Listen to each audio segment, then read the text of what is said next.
করব, সেটা পারিবারিক জীবন, সেটা অর্থনৈতিক জীবন, সেটা ব্যবসায়িক জীবন, সেটা শিক্ষা প্রতিষ্ঠান, কিংবা আপনার রাজনৈতিক জীবন, প্রত্যেকটা জায়গায় আল্লাহর স্মরণ আপনার আমারে করতে হবে। এরপরে আল্লাহ তাআলা পরের অংশটুকুতে কি বলেছেন?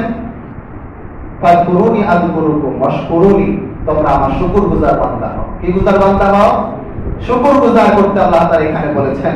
কিন্তু আমরা বাঙালি শুকরগুজার করতে পছন্দ করি না, আমরা শুকরিয়া আদায় করি না। আপনার আমার বাড়ির গোয়াল ঘরের ভিতরে যে গরুটা আছে সেটাও আপনার আমার মনিবের শুকরগুজার করে, কিন্তু আপনি আমি মানুষ হয়ে আল্লাহর শুকরগুজার বান্দা হতে পারি না।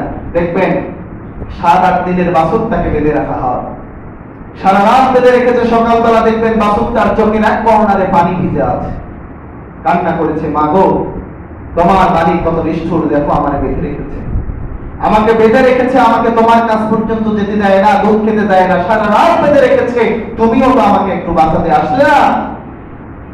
কিন্তু গরুটা, গাভীটার কথা তার সন্তানের প্রতি, তুই যদি কাঁদতে কাঁদতে ক্ষুধার যন্ত্রণায় মরে যাস, কিন্তু আমার গরিব আমাকে যে আনুগত্যের কথা, যার জন্য দুধ দেওয়া আমার জরুরি, তারা আমাকে খাওয়ায়, তাদেরকে না দিয়ে তোরে খাওয়াতে আমি পারবো।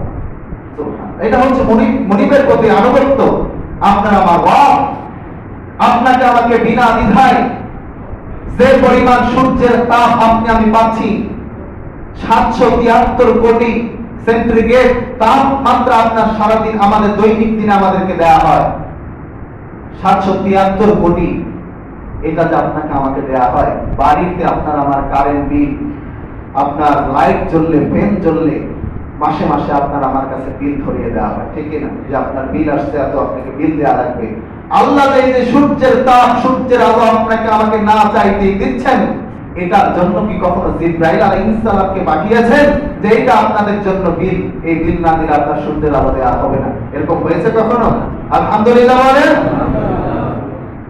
আপনার আমার অক্সিজেন খেতে পাই, নানান রকম নিয়ামত রাজিত আল্লাহ তাআলা, দৃষ্টি শক্তি, শরীর সুস্থতা, যা কিছু আল্লাহ তাআলা দিয়ে রেখেছেন। এজন্য আমরা সব সময় কার প্রশংসা করব?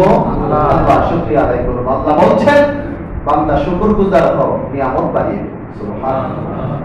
এজন্য আমরা শুকরিয়া আদায় করব। আল্লাহ ভালো থাকি মন্দ থাকি, আল্লাহ সব সময় শুকরিয়া আদায় করব, তবে আমাদের সফলতা হবে।